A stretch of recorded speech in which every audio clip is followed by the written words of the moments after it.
Partout au Mali, vous écoutez Radio Mali.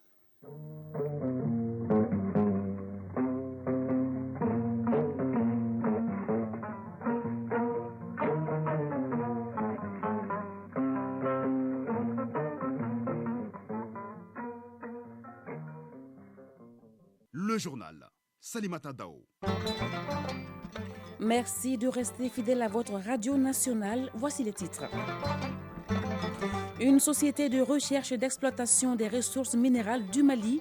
Le Conseil des ministres a adopté hier mercredi un projet d'ordonnance apportant sa création. L'État sera le seul actionnaire de cette société qui va également s'occuper de l'acquisition des titres miniers. Communication autour de la nouvelle loi électorale, du chronogramme des élections et de la révision annuelle des listes électorales. Les responsables politiques et administratifs de Bamako apprennent à mieux connaître ces documents avec l'aide de plusieurs ONG. La chronique judiciaire consacre un deuxième numéro au centre pénitentiaire Bolé mineur. Ce jeudi, Adama Jimde nous parle des formations professionnelles dont bénéficient les détenus en vue de faciliter leur retour dans la société. En sport, en football, la Supercoupe Colonel Assimi Goïta a bouclé hier sa première journée. Les 26 joueurs qui vont représenter le Mali aux éliminatoires de la zone A UFOA des moins de 20 ans sont connus. Et sachez que le Mali affronte la Sierra Leone ce week-end au compte des éliminatoires du CHAN Algérie 2023. Abdul Karim Kaba nous en dira plus au cours de cette édition. Bienvenue. Le Conseil des ministres a adopté hier mercredi un projet d'ordonnance portant création de la Société de recherche et d'exploitation des ressources minérales du Mali. Avec l'État comme actionnaire unique, cette société va se consacrer à l'acquisition des titres miniers, mais va aussi entreprendre des travaux de recherche et d'exploitation sur les gisements miniers. Autrement dit, elle va exploiter les ressources minières comme les multinationales présentes au Mali. Le ministre des Mines, de l'Énergie et de l'Eau était l'invité du journal télévisé d'hier soir pour expliquer la volonté politique qui justifie la création de cette société. Lamine Seydou Traoré est au micro de Fousséni Tunkara.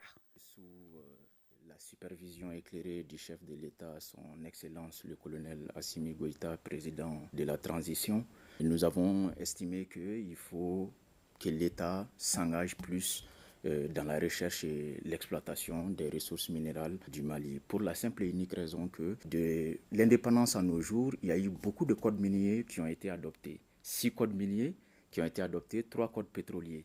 Et à chaque fois qu'on a adopté ces codes-là, il y avait une volonté politique de l'État en matière de recherche minière et pétrolière. Ces volontés politiques sont allées justement d'un monopole d'État dans les années 60 avec la création du Bureau minier malien et de la Société nationale de recherche minière qu'on appelait SONAREM, à la libéralisation progressive du secteur à partir des années 69. On s'est retrouvé dans les années 2000 à ce que moi j'appellerais une privatisation sauvage de la recherche au Mali.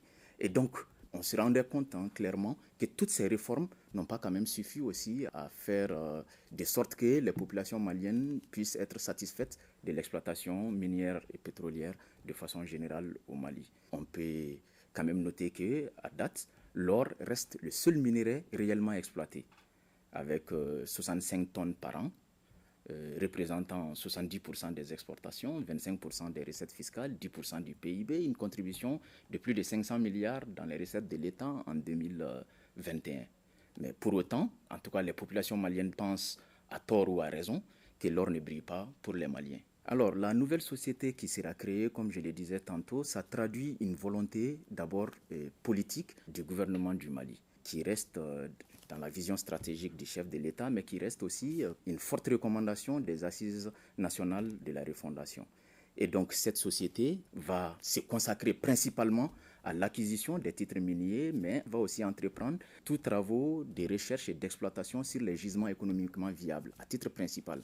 Mais accessoirement, la société va prendre des participations dans toutes les sociétés qui ont pour objet l'étude, la recherche, l'exploitation ou la transformation des ressources minérales du pays. C'est une société anonyme qui sera logée dans la même catégorie que les multinationales qui exploitent les sous-sols maliens et qui va pouvoir aussi lever justement des fonds et qui va pouvoir doter l'État malien aussi en devises parce qu'elle va directement exploiter aussi les ressources du sous-sol. Surtout, permettre aussi d'accélérer quand même la valorisation du contenu local et des emplois locaux. Les responsables politiques et administratifs de Bamako à l'école de la vulgarisation de la nouvelle loi électorale, du chronogramme des élections et de la révision annuelle des listes électorales. La session de formation initiale Leur intention est organisée par les ONG Asafed, Remajet, Adico et leurs partenaires. Le compte rendu avec Ancheta Koulibaly. Qui veut aller loin ménage sa monture comme on a coutume de le dire. Les chefs de quartier, les maires, les chefs religieux, les femmes, les jeunes sont impliqués tout au long du processus électoral. C'est dans ce contexte qu'ils sont autour de la table pour être outillés. L'initiative est des ONG Adico, Remagef et Asafed. Mamoutou Traoré, représentant du consortium. Les OSC composant la COPER sont engagés à vulgariser cette nouvelle loi électorale au niveau des 6 communes du district de Bamako à travers les points focaux et les leaders communautaires pour aider la population à mieux comprendre le processus électoral. L'initiative cadre parfaitement avec les priorités des autorités de la transition qui intègrent une large implication des populations dans la vulgarisation de la nouvelle loi électorale. Abdoulaye Koulibaly, gouverneur du district de Bamako. Il s'agira de vous informer afin que vous puissiez servir de relais pour en assurer une large diffusion auprès des populations que vous représentez et au besoin aider à surmonter les défis complexes qui regorgent la gestion des élections dans notre pays. La présente session s'inscrit dans le cadre du projet d'appui aux réformes et élections au Mali qui ambitionne de vulgariser la loi électorale au niveau des acteurs principaux du district de Bamako. Nous restons à Bamako qui abrite un atelier de planification stratégique de plaidoyer. La rencontre vise l'adoption d'une loi octroyant 40% de postes électifs et nominatifs aux jeunes, organisée par le consortium des organisations civiques et politiques de jeunes et de femmes. Cet espace d'échange et de partage a pour objectif de valoriser et de renforcer l'engagement des jeunes à poursuivre les idéaux de contribution constructive au processus de réforme engagé par les autorités. Reportage Saloum Konaté. Ce cadre d'échange a pour objectif l'adoption d'une loi octroyant 40% des postes électifs et nominatifs pour les jeunes et la réélecture de la charte des partis politiques pour une meilleure représentativité des jeunes dans les bureaux politiques nationaux. Cette rencontre de 2 jours est initiée par le COCPJF, Consortium des organisations civiques et politiques des jeunes et des femmes. Mamadou Sansiba, président du Consortium des organisations civiques et politiques des jeunes et des femmes, COCPJF. Cet atelier se situe dans le cadre d'une planification stratégique des activités de plaidoyer pour le renforcement de la représentativité des jeunes à hauteur de 40% au niveau des instances électives et nominatives conformément aux engagements pris par l'État du Mali en la matière. Cet atelier doit permettre aux participants d'identifier les défis et obstacles à la participation des jeunes aux prises de décision.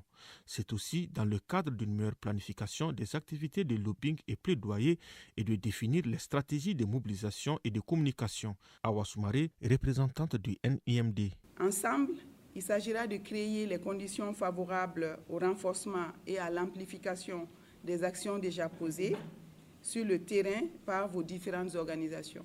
Djakardia Diakité, conseiller technique au ministère de la Jeunesse. Accorder un quota aux jeunes, cela va accroître la présence des jeunes, la représentativité des jeunes, surtout dans toutes les instances de décision dans notre pays. À noter que le COCPJF est composé de plusieurs organisations, à savoir le réseau des jeunes des partis politiques du Mali, de l'association des blogueurs du Mali, le réseau des femmes pour la consolidation de la paix, de l'association démocratie et le réseau des jeunes femmes politiques et des organisations de la société civile. Hors de nos frontières, en Guinée, les conclusions des assises nationales ont été remises hier au colonel Mamadi Doumbouya, président de la transition, par la Commission nationale des assises. Ces assises auxquelles des milliers de Guinéens avaient pris part avaient été lancées en mars dernier à l'initiative du président de la transition guinéenne et ont été clôturées fin avril. Le document d'une centaine de pages recommande, entre autres, la régularisation de la situation des civils et militaires mis à la retraite par erreur par la fonction publique, ainsi que la régularisation de la situation des salariés pénalisés par le gel des comptes de leurs institutions et les collectivités locales après le 5 septembre 2021. Le texte propose aussi la mise en place d'une commission de suivi et d'exécution de toutes ces recommandations. Le colonel Mamadi Doumbouya, après la réception du document, affirme « Aux problèmes guinéens, les solutions seront aussi guinéennes ». Au Tchad, les travaux du dialogue national inclusif ont débuté hier après-midi.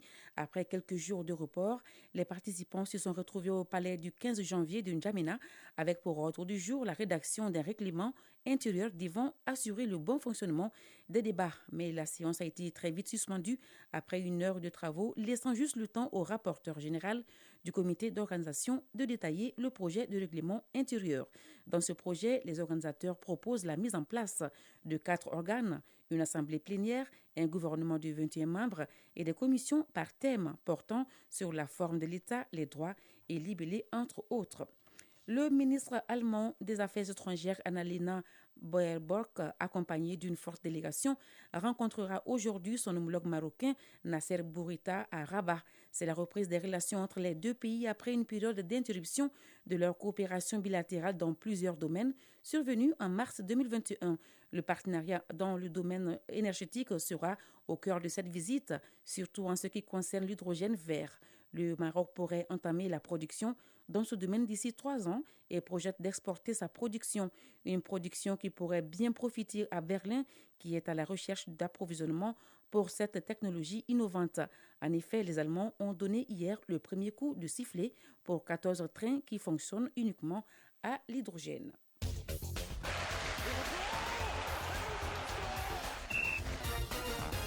13h passées de 11 minutes, nous allons à présent parler sport, football.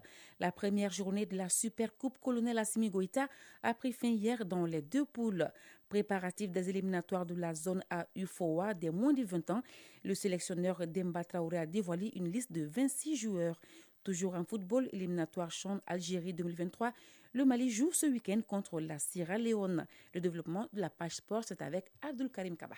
Le sélectionneur des aigles locaux, Noum Djane, a dévoilé une liste de 23 joueurs pour la double confrontation avec la Sierra Leone dans le cadre du dernier tour des éliminatoires CHAN Algérie 2023 qui aura lieu du 8 janvier au 31 mars. Pour être de la partie, il faut battre la Sierra Leone en aller-retour. Le match aller est prévu pour ce samedi en Sierra Leone. Le point avec Arju Matina. Finaliste de la dernière édition du championnat d'Afrique des Nations au Cameroun, le Mali s'apprête à défier la Sierra Leone en double confrontation pour l'un des tickets qualificatifs pour la phase finale du CHAN 2023. Le sélectionneur de l'équipe nationale locale, qui s'est préparé pendant quelques semaines, dévoile la liste des joueurs retenus pour cette étape importante. La liste des 23 joueurs publiés est ainsi composée de 3 gardiens de but, 8 défenseurs, 7 milieux du terrain et 5 attaquants. Noum Djane, sélectionneur des aigles locaux. L'équipe qu'on avait, qui a été en finale lors du CHAN passé, et l'équipe que nous avons maintenant, ce n'est pas la même équipe.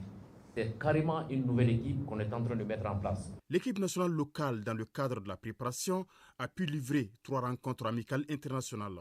La Sierra Leone, ne disposant pas de terrain homologué, va recevoir le Mali ce dimanche au Libéria. Le match retour est prévu à Bamako le 4 septembre prochain. Football toujours, préparatif des éliminatoires de la zone A UEFA des moins de 20 ans. Le sélectionneur Demba Mamadou Traoré a dévoilé une liste de 26 joueurs. Cette formation ira chercher l'un des 2 tickets qualificatifs lors des éliminatoires UEFA zone A des moins de 20 ans en Mauritanie, prévu du 28 août au 10 septembre. Pour plus de détails, écoutons le sélectionneur des juniors Demba Mamadou Traoré est au micro de Sragato Sissi.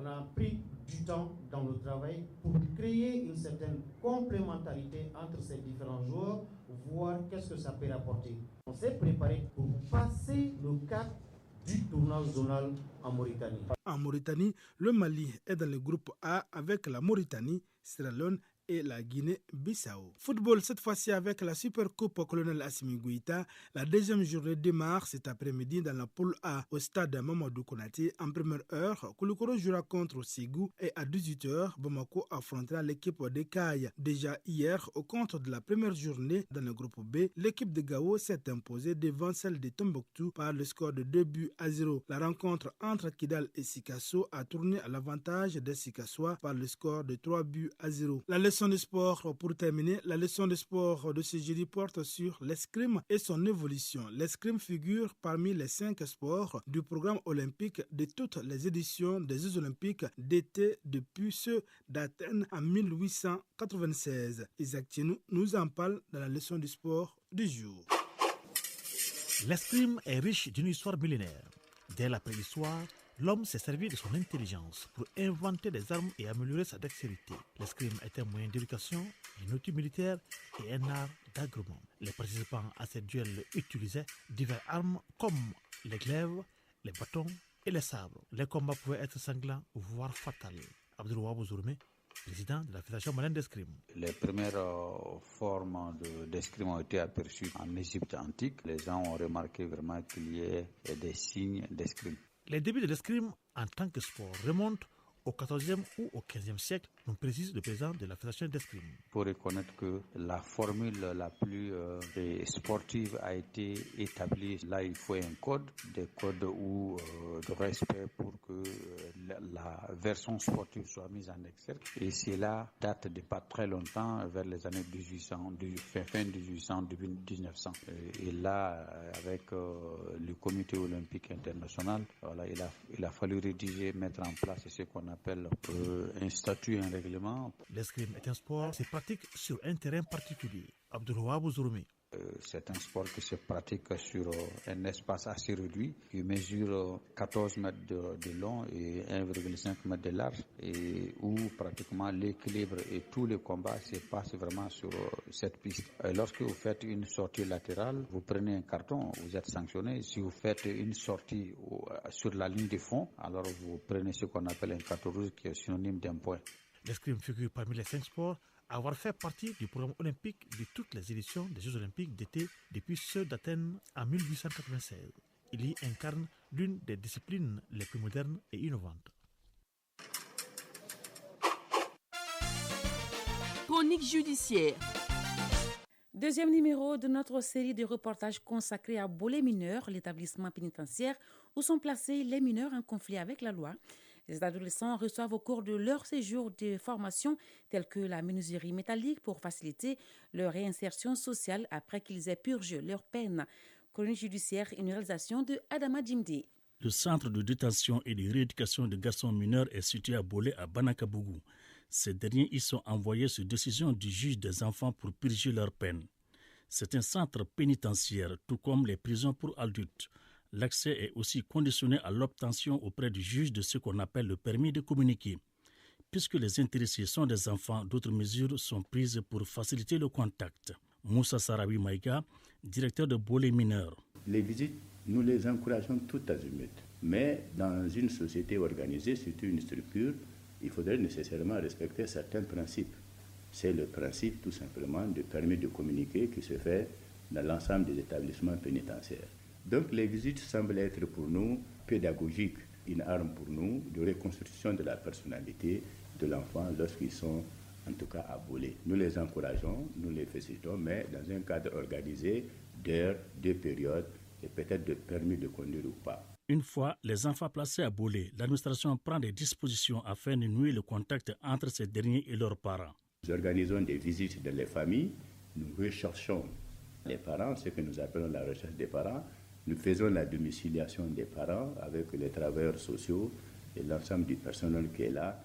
Tout ça dans l'espoir d'exciter les parents à venir visiter les enfants. Bolé mineur est un véritable centre d'apprentissage pour les jeunes apprenants. Du maraîchage en passant par la fabrication des chaises et la menuiserie métallique, toutes ces opportunités sont offertes afin que l'enfant ne chôme pas. Moussa Sarawi Maïga, directeur de Bolé Mineur. L'établissement pénitentiaire est l'expression de cette volonté d'apprendre, de former les enfants, de leur comportement, leurs attitudes. J'allais dire qu'en réalité, cette institution, c'est une école. En réalité. C'est une école d'apprentissage, c'est une école de la vie, c'est une école de formation pour la vie. Quand les enfants arrivent ici, nous pensons que c'est comme s'ils vont à l'école. Donc tout est réuni par l'État. En tout cas, en termes de personnel, en termes de moyens d'hébergement, en termes même de structures d'accueil par rapport à leur formation, leur accueil, le minimum est là pour pouvoir assurer leur formation pendant ce temps-là. Nous estimons que c'est une expression de la volonté politique du pays de prendre en charge totalement les enfants et tous les enfants. Ici, la rééducation et l'apprentissage professionnel riment pour mieux façonner le bon citoyen de demain. 13h passées de bientôt 20 minutes et c'est la fin de cette édition. Présentation Salimata Ndao, mise en onde Bintou Traoré, Siri Koulibaly, réalisation Maïmouna Guindo, coordination Ousmane Dao. La transmission sur les différentes plateformes digitales était assurée par Sekou Traoré. Restez avec nous, les programmes continuent tout à l'heure. La lecture des avis est communiquée par Kani Keita. Merci et bonne écoute radiophonique.